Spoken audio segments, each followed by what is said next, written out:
and hello everyone, myself Garima and welcome you all in my education channel. आज हम beehive book के first chapter का जो poem है उसे हम रीड करने जा रहे हैं जिसका नाम है the road not taken. Okay, so इस चैप्टर का बेस ये है, इस चैप्टर ये डिपेंड है कि इंसान को आगे जा कर के अपने लाइफ में कोई ना कोई एक स्टेप ऐसा आता है जहाँ पे उसे एक ना एक चीज़ों को चूज़ करना होता है जो कि उसे लॉन्ग लाइफ निभानी होती है। ठीक है, तो ये जो पोएम है ये एक चॉइस पे डिपेंड है और चॉइस के शेप्स पे डिपेंड है और ये लिखे हैं अमेरिका के जो पोएट है रॉबिन फ्रॉस्ट। उन्होंने लिखा है बहुत ही सिंपली और इंसाइटफुली कॉमन, और लोगों में जब जो कि ऑर्डिनरी लोग का एक्सपीरियंसेस है, ऑर्डिनरी लोग भी ऐसा करते हैं। Two roads diverged in a yellow wood and sorry I could not travel both and be one traveler. Long I stood and looked down one as far as I could to where it bent in the undergrowth. तो author ये कहना चाह रहे हैं कि मैं एक दिन जा रहा था और क्या हुआ कि दो रोड के बीच में एक पेड़ था और दो रोड थे। ठीक है, तो वो ये कहना चाह रहे थे कि दो रोड था और मैं बहुत ही सॉरी हूँ कि मैं इन दोनों रोड पे एक साथ ट्रेवल नहीं कर सकता हूँ। मैं इन सब में से किसी एक ही पे ट्रैवल कर सकता हूँ। मैं वहाँ पे थोड़ी देर खड़ा रहा। जब मैं वहाँ पे खड़ा रहा तो मैं दिखता हूँ आगे एक रोड पे आगे जाकर के मुड़ान था और वहाँ पे बहुत सारी जंगल झाड़ियाँ थीं। Okay, next I then took the other just as fair and having perhaps the better claim because it was easy because it was grassy and wanted wear, though as for that the passing there had warned them really about the same। तो वो कह रहे थे कि ठीक है, मैंने उन सब में से एक चूज़ कर लिया रास्ता और उस रास्ते से मैं बहुत ही ज़्यादा खुश था जो रास्ता मैंने चूज़ किया, क्योंकि मैंने वो रास्ता चूज़ किया जो कि वांटेड भी और बहुत ही ज़्यादा ग्रासी था और उस रास्ते पे बहुत ही कम पासिंग हुई थी, बहुत ही कम आना-जाना हुआ था लोगों का। और फिर जब मैं वहाँ से उसी जो रास्ता मैंने चूज़ किया था, जब मैं वहाँ से आगे गया, जब मैं चलता गया आगे, तो मुझे लगा, तब मैंने देखा कि अरे यार, ये तो दोनों रास्ते एकदम सेम टू सेम है।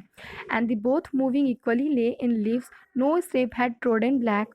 Oh, I kept the first for another day, yet knowingly how way leads on the way I doubted if I should ever come back। तो फिर एक मॉर्निंग जब वो उठते हैं तो देखते हैं कि ऑटम का क्योंकि वो ऑटम का सीज़न रहता है तो पेड़ के पत्ते झड़ के गिरे हुए रहते हैं, तो वो देखते हैं कि अभी तो अब कोई आया गया नहीं है इस दोनों रास्ते पे।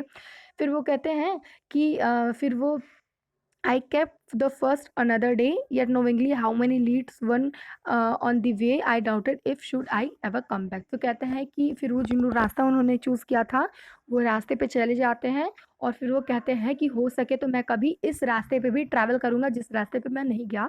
Okay, I shall be telling this with a sigh somewhere ages and ages hence to road diverge in a wood and I I took one less travel by and that has made all the difference। Okay, so वो कह रहे थे कि साई मतलब ये होता है कि कोई भी चीज़ अचानक, या तो वो अचानक हो जाना, या तो वो हैप्पीनेस हो या तो वो सैडनेस हो। ओके, इन दोनों चीज़ को वो साई बताता है। तो साई एक और चीज़ होता है जहाँ पे इंटरेस्ट होता है इंसान का या फिर ना होना, तो वही हैप्पीनेस होना भी ना होना भी शो करता है शायद, तो यहाँ पे वही है। ठीक है, तो वो कह रहे थे कि ये बात मुझे हमेशा याद रहेगी कि मेरे लाइफ में ऐसा सिचुएशन आया था जब मुझे एक चीज़ चूज़ करनी थी जो कि टू रोड डाइवर्ज था और मैंने उसमें से वो रोड ट्राई की जिस पे बहुत ही कम लोग गए थे और इसी ने मेरे लाइफ में इतने सारे डिफरेंसेस बनाए। बिकॉज देखो, अब मैं बताती हूँ इस चैप्टर में है क्या। अच्छा, इससे पहले मैं बता देती हूँ, यहाँ पे सबको कन्फ्यूजन हुई होगी, आई एम सो सॉरी, मैंने पहले नहीं बताया।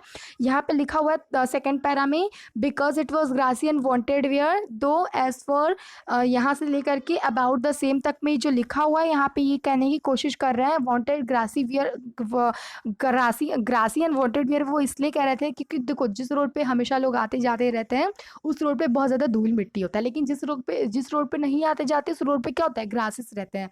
ठीक है, तो वो वही कह रहे थे कि मैंने वो रोड चूज़ किया जो कि ग्रासेस थे, जिस पे ग्रासेस थे, मतलब उस रोड पे बहुत ही कम लोग गए थे। तो अच्छा मैं समरी बता देती हूँ इस चैप्टर की। इसमें ये पूरा था कि इनके लाइफ में एक ऐसा सिचुएशन आया जब इन्हें चूज़ करना था। इन्होंने वो रास्ता चूज़ किया जो कि बहुत ही कम लोगों ने चूज़ किया था, और वो इस रास्ते से खुश भी थे, अपने इस डिसीज़न से खुश भी थे।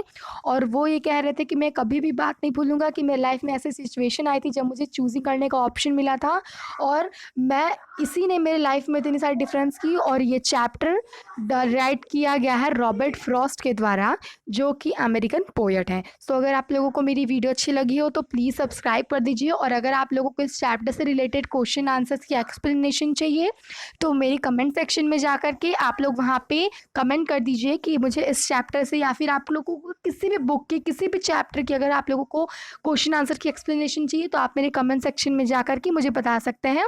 मैं ज़रूर उस पर वीडियो बनाऊंगी, लेकिन उसके लिए आप लोगों को मेरे कमेंट सेक्शन में जाना पड़ेगा और मुझे वहाँ पे कमेंट करना पड़ेगा ताकि मैं उस पे वीडियोस बना पाऊँ। Okay, so thank you so much once again.